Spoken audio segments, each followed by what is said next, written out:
Hey guys, so we are going to be working on a memory quilt and we need to get our fabric together, right?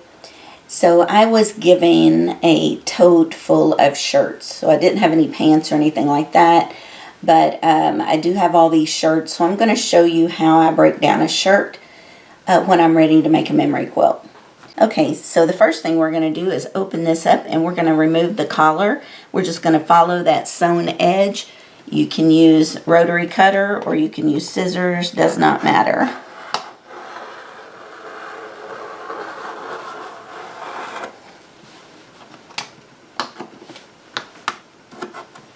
Now on this, I remove the button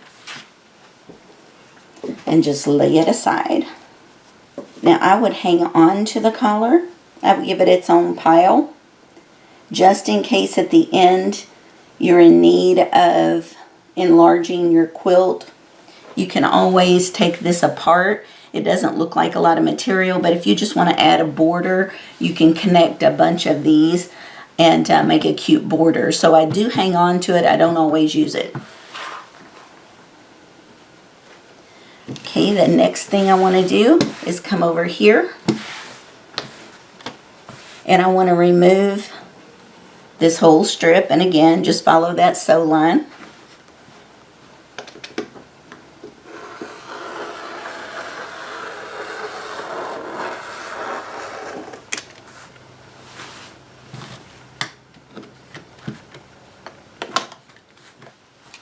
And I'm just for now going to hang on to this, but basically what I'm going to do is remove all of the buttons. And you'll notice there's a tiny button down here as well that's about the same size as the one on the collar.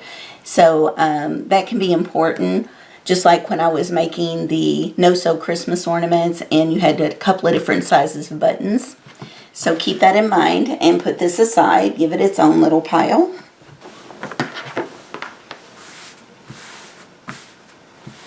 I'm going to go ahead and cut this piece off as well, following the sew line. And also I'm going to be grabbing this button.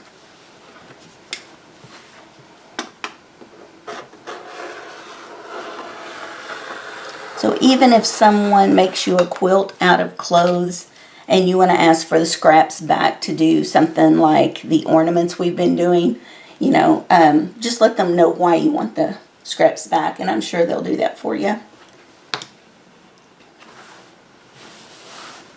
Eventually, I'm also going to remove the pocket, but not right now.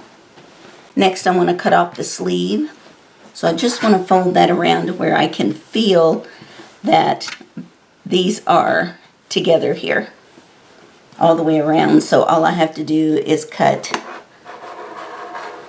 a little arc.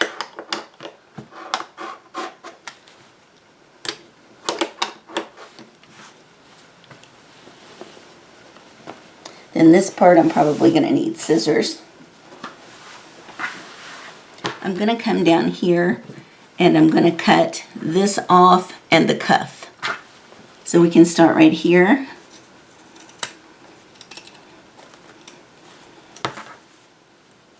And you'll see another tiny button we're going to be saving as well.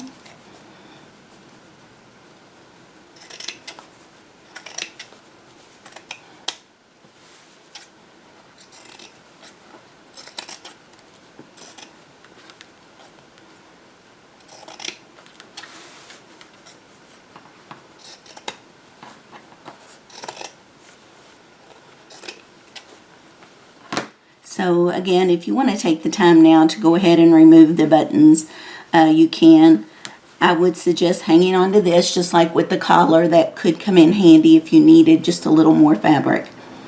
So for now, I have a pile for just these.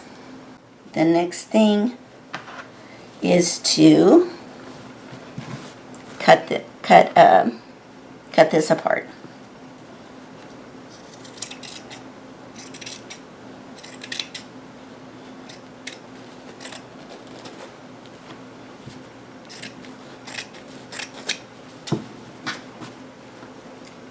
So you can see, especially when this is ironed, you've got a nice size piece of fabric right here. And you're going to have twice that because we're going to remove the other sleeve. So again, I just want to fold that so that when I'm feeling underneath,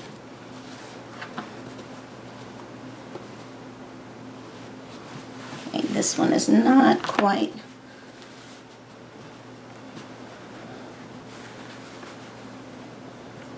Okay, here we go.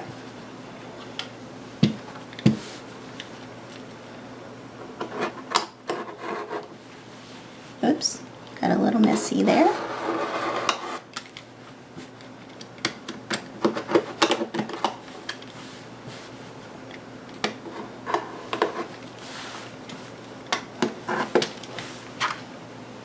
And we're going to remove the cuff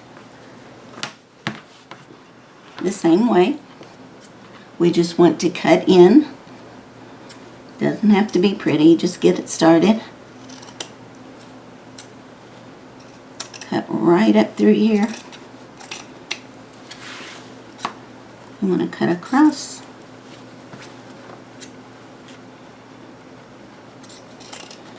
Just follow it all the way down.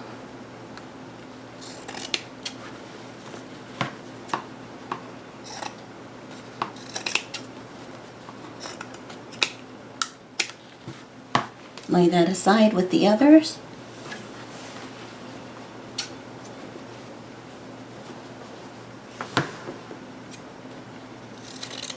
Cut down the sleeve right there at the seam.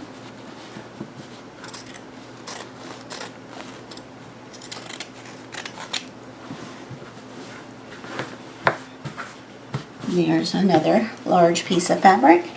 And now cut off the top of the shirt.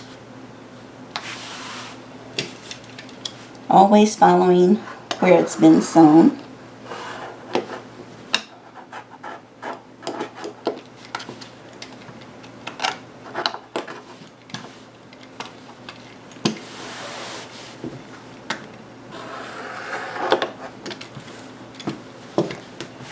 And then the shoulders here.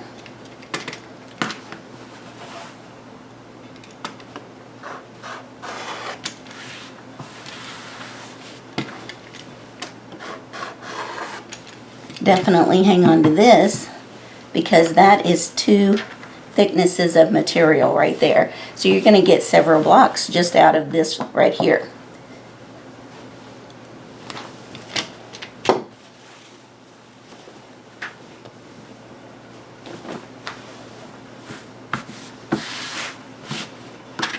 Okay, I'm going to go ahead and cut that where it is sewn. Where it's pleated in the back. Now we want to, again, using that seam line, we're going to cut that off as well.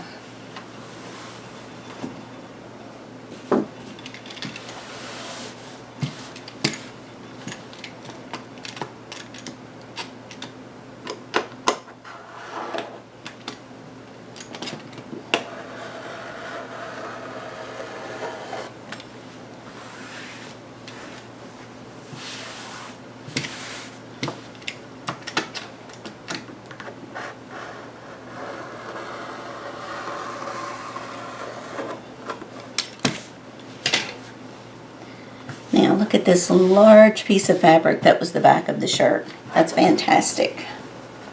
Here's one side. Here's the other side. Off of this one, I still need to get my button up in the corner and take the pocket off. So I'll do that now. There's our button.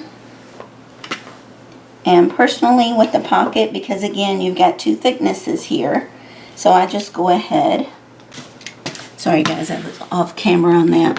So for the pocket, I just go ahead and come in and I cut at the seam line so I can see both thicknesses there.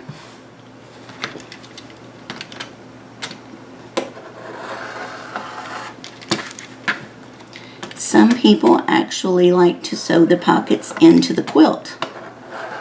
So, you know, if they're snuggled up and they want to, if they're watching TV, maybe slide the remote in the pocket. You know, leave the remote, leave the pocket intact and just attach it to the throw.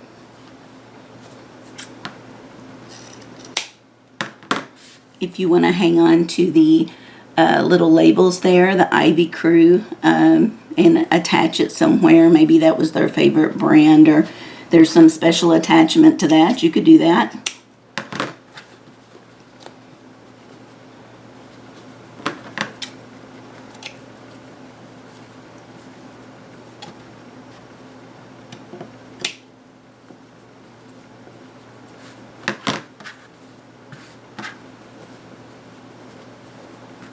Okay, and that's how I break down a shirt and get it ready. Okay, so look at this stack of fabric from just one shirt. So you're going to want to break down all of your shirts this way. And the pants are pretty much going to be the same way. You just follow those seam lines to lose as little as possible. And anything you think you can recycle, you know, you're going to want to do that. Zippers are always a great item to recycle. Now, on snaps and button flies, you know, those buttons are a little bit different, so you're probably not going to be able to recycle those. But yeah, I hope this helps as far as step one, and that is breaking it down. And a reminder, you want to keep all the buttons no matter what size. You want to keep your collars, because although it doesn't look like much to work with, for borders and things like that, you can definitely take that apart, because that's 2 layers of fabric. The same is going to go for your cuffs, and you want to make sure you keep the buttons. If you want to take time, cut off all those buttons and just start you a baggie full of buttons or a little tin, you know, you're going to want to do that. These I have not found a use for yet, but I haven't completely given up on them. So if I do find a use for those, I will let you know in a future video. But this all needs to be kept. All right. And then another thing I wanted to talk about with you. We're going to go over to the computer for this part.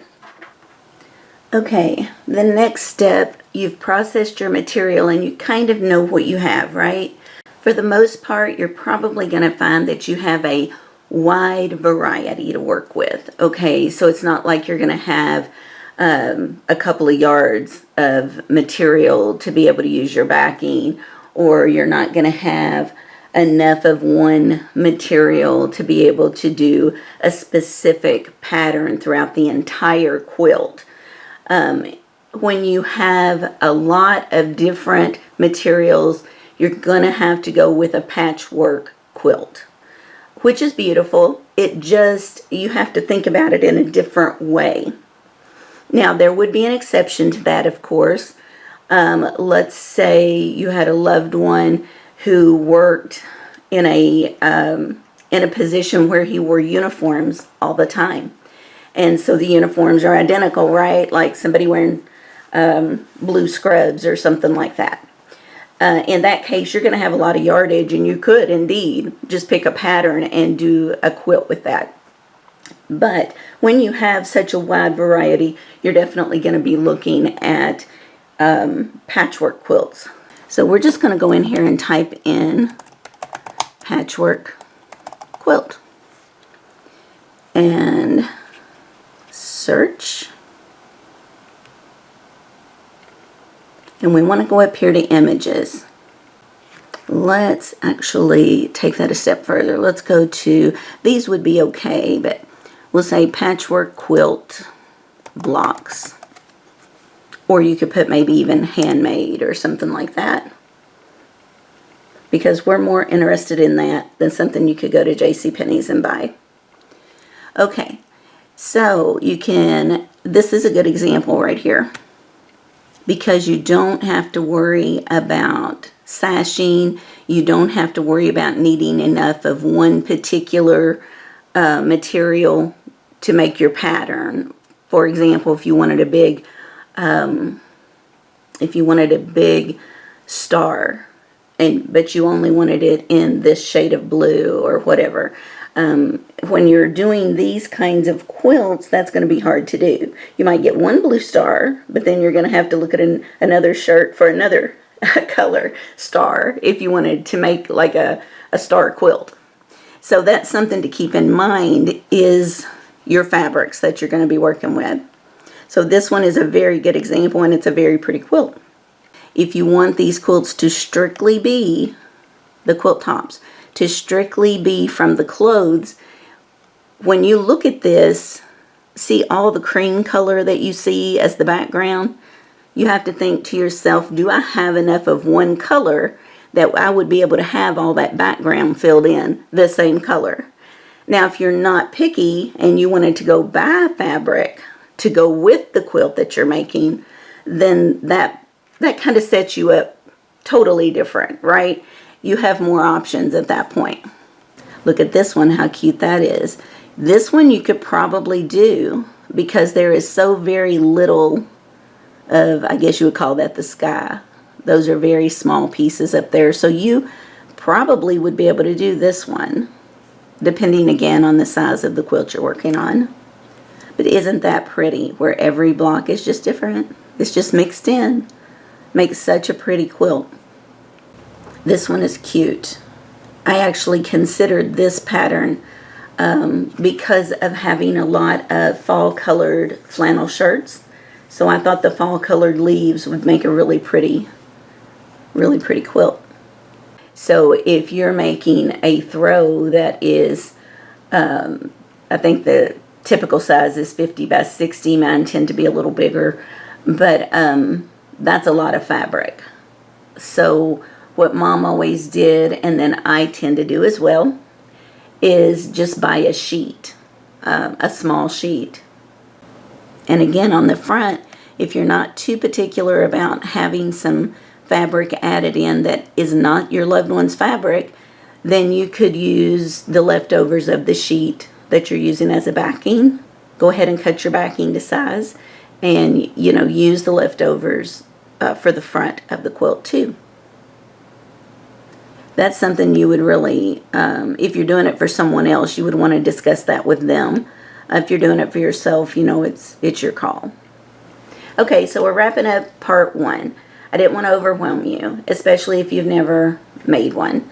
This is to help you think about how to do it. It's a lot different than when you're buying fabric at a fabric store and coming home to make a quilt. It's about how to get the most out of the shirts and pants that you're given, or uniforms, you know, whatever you have.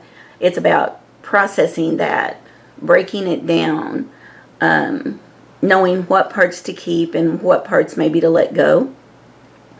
Thinking about the fact that, yes, take those buttons off. You might want to also include a little Christmas ornament with it, and you may be able to use that button when you do that. It's about processing everything, laying your fabrics out, and figuring out, do I have the fabric it's going to take to make a pattern quilt, such as stars or, you know, whatever? Or am I going to need to make just a patchwork quilt? You also want to look at things like, if you're doing a patchwork quilt, how big are you going to cut your squares? How many squares can you get out of that shirt? And that's important if you are leaning toward one fabric being this focal point. So you want to make sure of that. Like, there is a quilt that's called A Trip Around the World, where in the center you have one block, and then around that block is the same color, and around that block is another color, So the farther out in that quilt you get, you're going to be using more and more blocks of the same thing. So those are things to keep in mind. Am I going to have enough of this fabric to make what I want to make? So yeah, I want you to be thinking about things like that. And then once you have all your fabric processed and laid out, you're going to come to your computer and you're going to start looking at some things other people have done. When you type in patchwork, go to images, and then just kind of look around. If you see something that just strikes you and you want that quilt, but it has a lot of cream colored background, that's when you make the decision, do I want to buy some fabric to be my background? So anyway, guys, be thinking about this. In the next one, I'm going to have my shirts all processed, and I'll have the pattern that I am thinking about. And so we'll be actually sewing together some blocks. All right, meanwhile, you guys have a great day, and I'll see you later.